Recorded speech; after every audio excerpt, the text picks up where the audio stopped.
Hello students, welcome back to my YouTube channel. आज के इस इकोनॉमिक्स के रिवीजन लेक्चर में हम हमारा चैप्टर नंबर 1 जो है introduction to microeconomics and macroeconomics, ये हम डिस्कस करेंगे। इसके मैं टोटल 2 रिवीजन लेक्चर्स लेने वाला हूँ। कितने?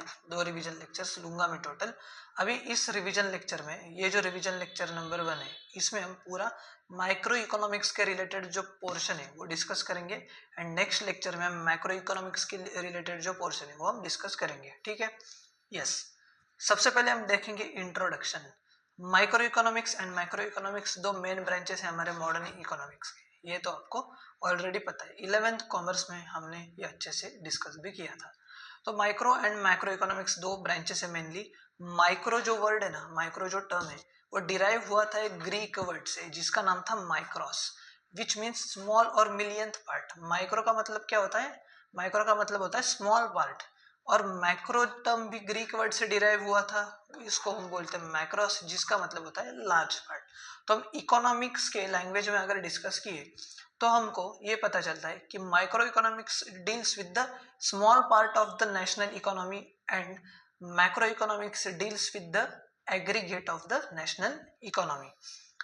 ये जो दोनों टर्म्स है, ये दोनों टर्म्स किसने इंट्रोड्यूस किए थे? हमारे रैगनर फ्रिश भाई ने। किसने? रैगनर फ्रिश भाई ने। यस। उसके बाद हम देखेंगे माइक्रो इकोनॉमिक्स का मीनिंग क्या होता है। माइक्रो का मतलब होता है small, small part of a thing. अगर ये मेरा पिज्जा है, ठीक है, पिज्जा के मैंने बहुत सारे छोटे छोटे कट्स कर दिए, तो pizza is a thing and उसका एक स्मॉल पार्ट, इसको हम बोलते हैं माइक्रो पार्ट। ठीक है। सो माइक्रो इकोनॉमिक्स किससे डील करता है? नेशनल इकोनॉमी के स्मॉल पार्ट से वो डील करता है। बराबर। उसके बाद माइक्रो इकोनॉमिक्स में हम क्या क्या स्टडी करते हैं? हम एक्शंस एंड बिहेवियर।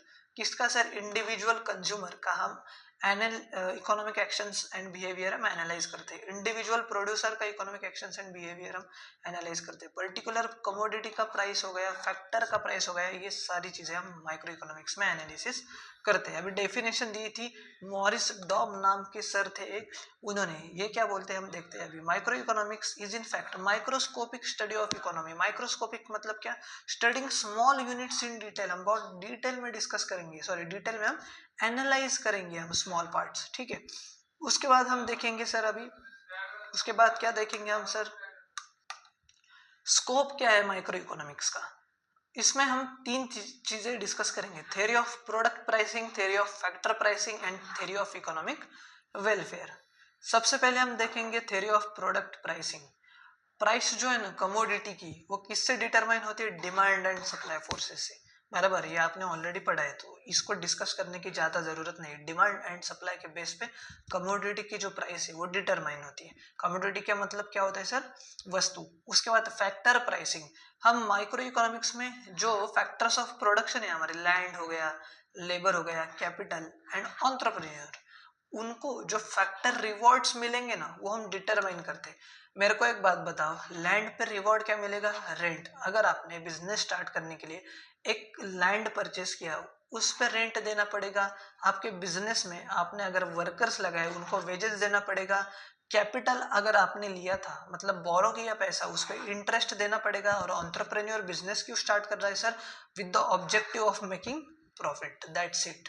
उसके बाद theory of economic welfare. Economic welfare की जो थ्योरी है वो क्या बोलते हैं कि आपको एफिशिएंसी चाहिए रिसोर्सेस के एलोकेशन में। जब आप रिसोर्सेस को एलोकेट करोगे, डिस्ट्रीब्यूट करोगे, उसमें एफिशिएंटली करो।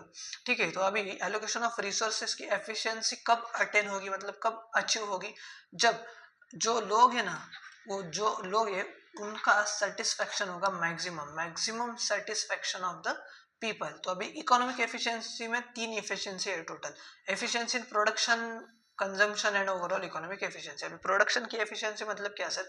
कि आप क्या करो कि maximum amount of goods produce करो from the given amount of resources. मतलब क्या?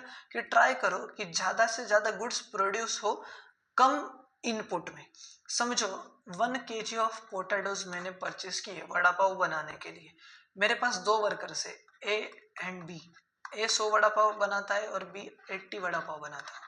तो ये क्या है? ये मैक्सिमम एफिशिएंसी से काम कर रहा है। ओके। उसके बाद एफिशिएंसी इन कंजम्पशन मतलब क्या? कि डिस्ट्रीब्यूट करो, जो गुड्स आपने प्रोड्यूस किए वो डिस्ट्रीब्यूट करो लोगों में कंजम्पशन के लिए, जिससे उनका भी टोटल सेटिस्फेक्शन हो जाए। उनसे उनका भी टोटल सेटिस्फेक्शन हो जाए। ओके, उसके बाद ओवरऑल इकोनॉमिक एफिशिएंसी मतलब क्या, वही गुड्स प्रोड्यूस करो जो कि लोगों को चाहिए। अगर जो गुड्स लोगों को चाहिए नहीं वो आपने प्रोड्यूस किए तो क्या फायदा सर, बराबर। तो अभी माइक्रो इकोनॉमिक्स का फोकस किस पे होता है सर, प्राइस थ्योरी, बराबर, डिमांड सप्लाई, कि अगर प्राइस बढ़ गई तो डिमांड कम होगी, प्राइस कम हो गई तो डिमांड बढ़ेगी एंड एक्सेट्रा। ये तो हम आगे के चैप्टर्स में डिटेल में डिस्कस करेंगे। And resource allocation, resource allocation मतलब क्या, आपको रिसोर्सेस एलोकेट करने डिफरेंट जगह पे जिससे एफिशिएंसी आपको अचीव हो जाए, बराबर। उसके बाद अभी फीचर्स देखते हैं माइक्रो इकोनॉमिक्स के। ऑलरेडी हमने जो बेसिक पार्ट डिस्कस किया ना वही सारी चीज है, इसमें हम डिस्कस ज्यादा कुछ करेंगे नहीं। इसलिए देखो, सबसे पहले तो क्या है, इंडिविजुअल यूनिट्स को हम स्टडी करते हैं, बराबर। इंडिविजुअल कंज्यूमर का बिहेवियर हो गया, इंडिविजुअल प्रोड्यूसर का बिहेवियर हो गया, इंडिविजुअल प्राइस हम डिटरमाइन करते हैं कि किसके वजह से प्राइस ज्यादा है इस प्रोडक्ट की, किस वजह से इस प्रोडक्ट की प्राइस कम है, बराबर। उसके बाद price theory, microeconomics deals with the determination of prices of goods and services as well as factors of production. हम माइक्रो इकोनॉमिक्स में क्या करते हैं सर, गुड्स एंड सर्विसेज की प्राइस डिटरमाइन करते हैं, बराबर है। उसके बाद पार्शियल इक्विलिब्रियम, इक्विलिब्रियम का मतलब होता है बैलेंस बिटवीन टू फैक्टर्स। तो बैलेंस का जो है, बैलेंस माइक्रो इकोनॉमिक्स में बैलेंस किसका चाहिए sir, demand is equal to supply. तो हम माइक्रो इकोनॉमिक्स में क्या करते हैं सर, माइक्रो इकोनॉमिक्स में हम ओवरऑल जो इकोनॉमी है उसको कंसिडर नहीं करते, हम सिर्फ इंडिविजुअल यूनिट्स को कंसिडर करते हैं, उनका इक्विलिब्रियम पोजीशन जो है वो हम एनालाइज करते हैं। Micro economic analysis deals with the partial equilibrium which analyses equilibrium position of individual economic unit, मतलब इंडिविजुअल फर्म का क्या होगा, इंडिविजुअल कंज्यूमर का इक्विलिब्रियम पोजीशन, ये सारी चीजें हम डिटरमाइन करते हैं। उसके बाद based on certain assumptions, as you know कि माइक्रो इकोनॉमिक्स जो है वो सर्टन फंडामेंटल अजम्पशंस के बेस पे, सच एज परफेक्ट कंपटीशन है मार्केट में, क्या है, परफेक्ट कंपटीशन है मार्केट में, लेजेस फेयर पॉलिसी है, मतलब क्या, गवर्नमेंट का इंटरवेंशन नहीं है, प्योर कैपिटलिज्म है, मतलब प्राइवेट सेक्टर का जो है ना वो दबदबा है, प्रॉफिट मेकिंग मेन ऑब्जेक्टिव है, और हमारे पूरे कंट्री में एम्प्लॉयमेंट फुल है, ठीक है, सबको पैसा अच्छा खासा मिल रहा है। ये भी सारी चीजें हम डिटेल में हमारे जो नेक्स्ट लेक्चर्स होंगे, नेक्स्ट चैप्टर के लेक्चर्स, उसमें हम डिटेल में डिस्कस करेंगे। उसके बाद sir slicing method, slicing method का मतलब क्या होता है कि हम क्या करते हैं, पूरी जो इकोनॉमी है हमारी उसको हम डिस्ट्रीब्यूट करते हैं, उसको हम क्या करते हैं, डिवाइड करते हैं, बराबर।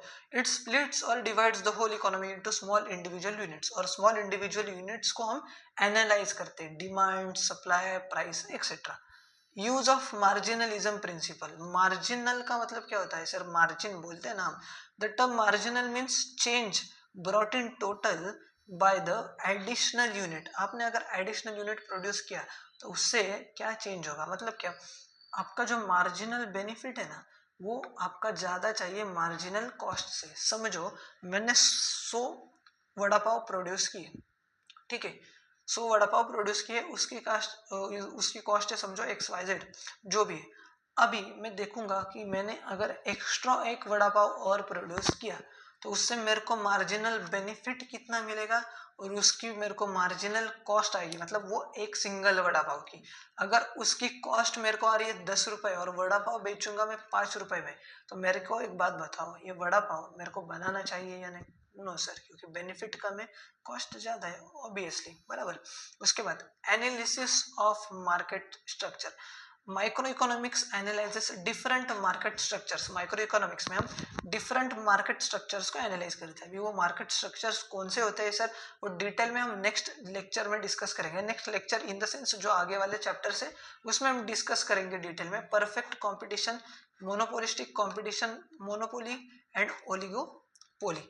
यहाँ पे मैंने तो भी लिख के दिया है आपको, मोनोपोली में सिंगल सेलर होता है, ओलिगोपोली में फ्यू सेलर्स होते हैं, परफेक्ट कंपटीशन मतलब क्या, many buyers and sellers are in the market and demand and supply depends on the price. Limited scope, micro economics का लिमिटेड स्कोप होता है ऑब्वियसली, क्योंकि हम सिर्फ इंडिविजुअल यूनिट्स को ही कंसिडर करते हैं, हम नेशन वाइड इकोनॉमिक प्रॉब्लम्स को कंसिडर ही नहीं करते। हम बोलते हैं भाड़ में जाए नेशनल एम्प्लॉयमेंट, भाड़ में जाए पॉवर्टी, पॉपुलेशन कितना है हमको फर्क नहीं पड़ता, हम सिर्फ इंडिविजुअल यूनिट्स को ही कंसिडर करेंगे, सिर्फ डिमांड सप्लाई देखेंगे, प्राइस देखेंगे, दैट्स इट, बराबर।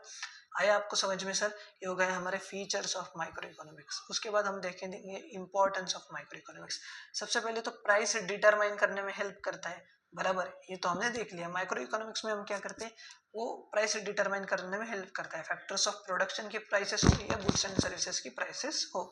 उसके बाद फ्री मार्केट इकोनॉमी। तो सबसे पहले हम समझेंगे फ्री मार्केट इकोनॉमी का मतलब क्या होता है। ऐसी इकोनॉमी कि जिसमें इकोनॉमिक जो डिसीजंस है ना रिगार्डिंग प्रोडक्शन ऑफ गुड्स के रिलेटेड डिसीजंस, मतलब क्या सर, हमको कौन से गुड्स प्रोड्यूस करने, कितने गुड्स प्रोड्यूस करने, हमको गुड्स कैसे प्रोड्यूस करने, ये सारे डिसीजंस इंडिविजुअल लेवल पे लिए जाते हैं। मतलब कंपनीज ही डिसाइड करती है ये गुड्स हम प्रोड्यूस करेंगे, इतना गुड्स प्रोड्यूस करेंगे, ये सारी चीजें। मतलब गवर्नमेंट का कोई भी इंटरवेंशन यहाँ पे नहीं है। तो इसमें क्या होता है, माइक्रो इकोनॉमिक्स में हम क्या करते हैं कि अंडरस्टैंड करते हैं working of free market economy. Free market economy को हम एनालाइज करते हैं। उसके बाद foreign trade. Micro economics helps in explaining various aspects of foreign trade. मतलब क्या सर, माइक्रो इकोनॉमिक्स में हम क्या करते हैं कि हम जो है ना वो एनालाइज करते हैं कि कमोडिटी पे कितना टैक्स लगेगा, उस टैक्स लगने से कितना इम्पैक्ट आएगा उस प्रोडक्ट के डिमांड पे, प्राइस बढ़ने से कितना डिमांड के प्रोडक्ट पे, सॉरी प्रोडक्ट के डिमांड पे कितना इम्पैक्ट आएगा। Determination of currency exchange rates. Currency exchange rates मतलब क्या है, जैसे यूएस डॉलर जो है वो अभी चल रहा है 94, सॉरी यूएस डॉलर का जो मतलब इंडियन रुपी का जो रेट है ना, as compare to US dollar, 1 USD is equal to 95 rupees, बराबर। तो ये डिटरमाइन करने में हेल्प करता है एक्सचेंज जो रेट है दो कंट्रीज में से, फिर किस इंटरनेशनल पर्टिकुलर कंट्री को इंटरनेशनल ट्रेड से बेनिफिट किस कंट्री को हुआ है। मतलब क्या, जो हम इंपोर्ट एक्सपोर्ट करते हैं ना, तो किस कंट्री का एक्सपोर्ट ज्यादा है और इंपोर्ट कम है, इससे ऑब्वियसली फायदा होगा ना, क्योंकि फॉरेन करेंसी आपको ज्यादा मिलेगी। Economic model building. Micro economics helps in understanding various complex economics situations with the help of economic model. Sir economics model मतलब क्या होते हैं, जो डिमांड एनालिसिस सप्लाई एनालिसिस हम करते हैं ना, by developing various terms concepts terminologies वगैरह etcetera. Demand analysis supply analysis जो करते हैं इसको हम इकोनॉमिक मॉडल्स बोलते हैं। Business decisions. Micro economic theories help करेगा बिजनेसमैन को for taking crucial business decisions. मतलब क्या सर, कि प्रोडक्शन का कॉस्ट कितना आएगा, फिर गुड्स का प्राइस हम कैसे डिटरमाइन करेंगे, maximisation of output and profit, profit ज़्यादा से ज़्यादा कैसे कमाएंगे, आउटपुट ज़्यादा से ज़्यादा कैसे हम मैक्सिमाइज कर सकते हैं। उसके बाद यूजफुल टू गवर्नमेंट। गवर्नमेंट के लिए माइक्रो इकोनॉमिक्स यूजफुल है फॉर फ्रेमिंग इकोनॉमिक पॉलिसीज, बराबर, taxation policy, price policy etcetera. Basis of welfare economics. Micro economics हमको एक्सप्लेन करता है कि बेस्ट रिजल्ट्स कैसे हम ऑब्टेन कर सकते हैं through optimum utilisation of resources. Optimum utilisation of resources मतलब क्या, जितने आपके पास अवेलेबल रिसोर्सेज है उनका सही से इस्तेमाल करो कि जिससे आपको मैक्सिमम सेटिस्फेक्शन मिले, मतलब सोसाइटी को मैक्सिमम सेटिस्फेक्शन मिले और ज्यादा से ज्यादा गुड्स प्रोड्यूस हो। Yes sir. तो हमारे ये माइक्रो इकोनॉमिक्स का जो पार्ट है हमने बहुत डिटेल में डिस्कस किया है। अगर आपको कोई भी डाउट हो तो कोई दिक्कत नहीं, मेरे को एक मैसेज कीजिएगा, मैं आपको उस मैसेज का रिप्लाई दे दूंगा। आज के लेक्चर में बस इतना ही। अगर आपको ये लेक्चर पसंद आया होगा तो लाइक कीजिए, चैनल को सब्सक्राइब कीजिए एंड अपने दोस्तों के साथ भी ज़रूर शेयर कीजिएगा। Tata, bye bye.